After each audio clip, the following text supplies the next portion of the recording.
Argentine side can produce that miracle. Now, I want us to cross over to Qatar, Doha, where Moses Wahisi is on standby. And yesterday he had this prediction that Morocco will beat France in the semi-finals and proceed to the finals. Good morning, Moses Wahisi. How are you doing? Have you had enough sleep, or you went to celebrate with the French nationals in Qatar? Good morning, Robin Sorokenya. And yes, my prediction yesterday was wrong, but actually it was kind of a tactical one, because I said if the defense side concede, then it will be very, very hard for them to lose the tie. And yes, they never conceded. I know in the last few games, around 11 games that they had played, we had seen that conceding and the French national side, they were going side by side. But yesterday, at least the defense worked. They never conceded, and their strikers did and actually their players did the job.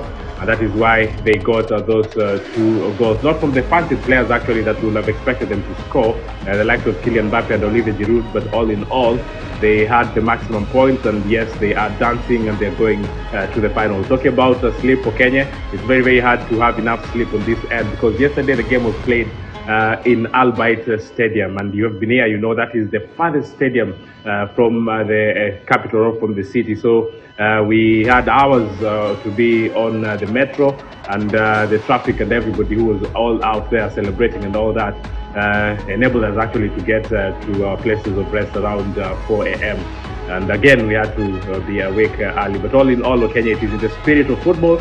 We are loving it, and at the same time, we are enjoying all the moments that we are having here in Doha, Qatar. You were in the Al Bayt Stadium yesterday, and from what we read, it's that we had almost 40,000 Moroccan fans in the stadium. Can you describe how that atmosphere was, having in mind that there were very few French fans in Al Bayt?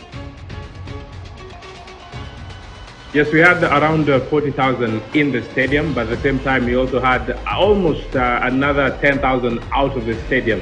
And also remember, from the side of Morocco, the flight had to be cancelled. The Qatari government actually said that they will not be receiving visitors or football fans from Morocco. So a number of traveling fans who were supposed to travel from Morocco to this side of the world, they did not have the opportunity to travel. So heartbroken, yes, they were, but all in all, the numbers of fans that were in stadium out of this facility, it was a very, very huge number. And others were not even Moroccans. I think a big contingent of African supporters, and also a big contingent of Arabic people with the descent from the Arabic world, also trying as much as possible to give a hand to this Moroccan side on and also off the pitch. So it was a jovial kind of affair before the game for the Moroccans, but sadly for them, a number of them walked home sad, Kenya.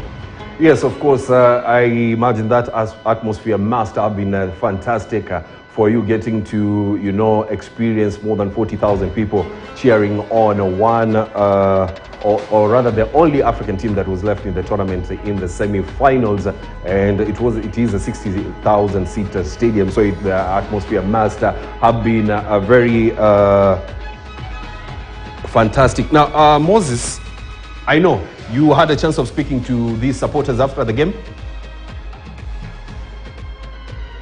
Yes, and a number of supporters, though sad because Morocco lost, they're very, very happy, because at least in Africa we can say that the jinx of reaching the semi-finals in the World Cup has been broken. And with that, maybe it gives a moment of reflection to other African teams and what they can do off and also on the football pitch. But for the French national side, I know for them it's optimism. A lot of them are very, very happy and saying that yes, they know the test against Lionel Messi in the final will not get any easy, but it is a test that they believe can be achieved, a test that they know well, that if then the players come to the party, they might be able to have the final laugh, have the final say, and all in all, have the final laugh. And talking about the number of fans, yes, the Moroccan fans you've mentioned were very, very out there, majority by number, but the small French outfit and the fans that were there, they're saying that at least they had a good moment, a merry moment, being in the midst of the majority of the Moroccan fans. But all in all, kudos to what the fans brought to the pitch, kudos to what the players did, And this is what the fans had to say when they reacted after the final whistle. Watching it, it was a bit tough in the crowd because we were like a small spot of French people surrounding by red lions. So it was like, should we cheer? Should we not cheer? You know, should we jump? Should we not jump? It was amazing. We had people around us that were really nice also, and it was an amazing, very, very nice experience. This whole World Cup is actually amazingly well organized. Yes. Bravo to Qatar. Yes. I live here, I work here. I'm very proud of the country. I'm very proud of what they've been doing. And this World Cup is actually, you know, a landmark. I think it can be used as a reference in terms of organization, fun around, and security. Proud and we are sad at the same time. We are proud because it's the first time in Arab country play in the semi-final, but we are sad because we want to go to the final. But yeah, this is the game, and I hope they will win the next match, inshallah. For me, now they not play well compared with the first match. This match they like I don't know, they scare or something like that, because France is the good team. But yeah, this is the soccer.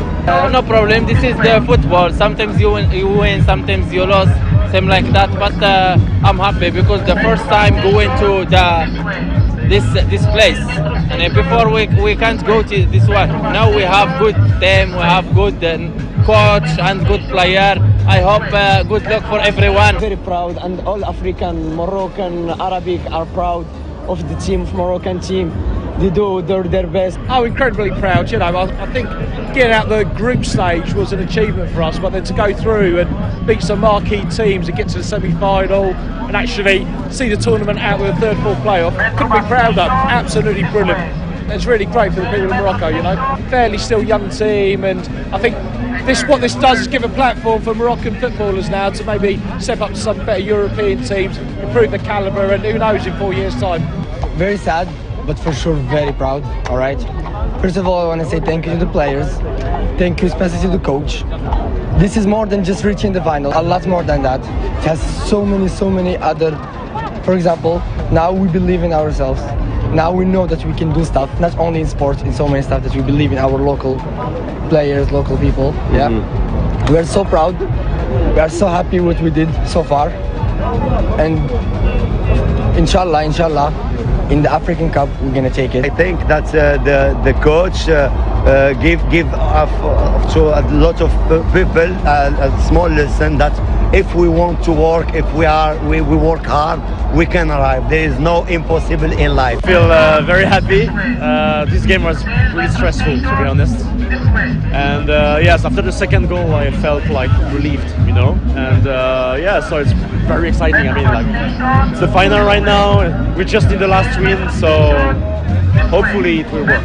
It's Argentina, you know. I saw them play against the Netherlands, and I was not particularly impressed, but I have to admit that they have a fantastic player. It's Messi. We have Mbappe, they have Messi. He's been fantastic since the beginning of the competition. So I think what we need to hope for, like a bad day for Messi. So I have to say that he's done a very good World Cup so far. I've been to the other semi-final yesterday. He showed really his class and how good he is a player. I mean, probably the best. But I mean, he's almost at the end of his career, right? So I think Mbappe still has the edge on him. But definitely Messi is a great player. The team played relaxing. They want to get the win as easy as they can. This is what I saw. And they got it. It's 50-50 game. Anyone will win, will deserve it. I hope France will do it. And I'm really happy. Yes! On the final!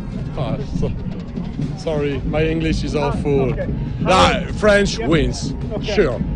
3 stars. Messi, bye-bye. Messi is too old. He's finished. We win. Another final, it's fantastic. 2 in 4 years. I don't have a word to this game. It's another match. Argentina is, for me, the second best team in this Mondial. And it's the last match of Messi. It's why it's amazing to see this match. So in black and white, that tells you that all these fans are trying as much as possible to support their players, and when they support their players, they will say whatever they want to say, whatever they believe will happen, and they are just jovial. Others are saying that Lionel Messi is old, but yes, he's aging like that fine wine, and he's playing some beautiful football. And this World Cup in black and white points to the fact that he is arguably the best of them all. Now, conversation about what happens if he lifts the coveted trophy. Can it happen? Will it happen? It's just a question that will be answered after some few days. But in reality, he has had an epic outing in this campaign. Remember, others are saying that Kylian Mbappe is young. He needs also to win this. But others are also arguing and saying that, yes, he still has years in him, and this will not be his time. So the divide takes different shapes altogether, and all in all, in the spirit of fanaticism, guys will support their players, guys will support all the other teams, and all in all, after the final, we will have one winner, Kenya. Yes, Moses, there's this statistic that Cedric Musumba, Steve, and Rogers have always given us here when we are talking about African teams, that after every 10 years, we do have an African team getting to the quarters. 1990, we had Cameroon. After that, we had Senegal in 2002. We had Ghana in 2010, 2022. We have of course, Morocco getting to the semi-finals. Do you feel like now we'll also wait for another 10 years before we see an African team getting to that position? Or now that we are going to a World Cup that is will be having 48 teams, will most likely have another African team in the semi-finals? I think it's more of a game of probability and also a game of numbers, because with the increase of numbers coming from the African teams that will be taking part in the World Cup, then that tells you the chances are higher than what we had. With what has happened with this Moroccan side, then the question is not again about the quarterfinals, it's about how many teams coming from Africa can be able to reach to the semi-finals. It has been done, it can be done, and that has already been proven. And then it means that other teams can try as much as possible to be able to match, if not to better what Morocco has been able to do. Because for now, conversations are Morocco is the best team in Africa. Others are saying then go win the Africa Cup of Nations if you are. And others are also saying when you play football, anything can happen at any particular time. So we have good African teams that have not been able to achieve what this Morocco outfit has been able to achieve. And looking at the players, when you have your players coming from your country, because others are saying even this French national outfit having around 15 players whose their roots come from Africa, then we've had the conversation of people saying this is also another African side. We know in reality it is not, but all in all, Africans can be able to do one better, Kenya, because the semi-finals should not be where we say that is our ceiling, because we say we cannot go to the final and win it as a continent. It can happen, and yes, it should happen, and maybe, God willing, we might be here to see that become a reality. Yeah, yes, Moses, of course. Aside from that, you know, social media is always a wash with this push and pull kind of debate if Morocco was representing the Arabs, but we know it was representing Africa. And yesterday, did that also play out on the ground?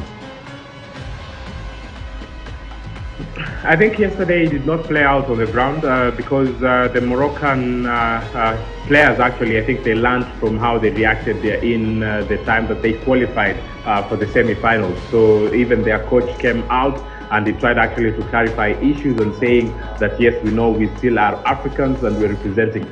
So yesterday, as much as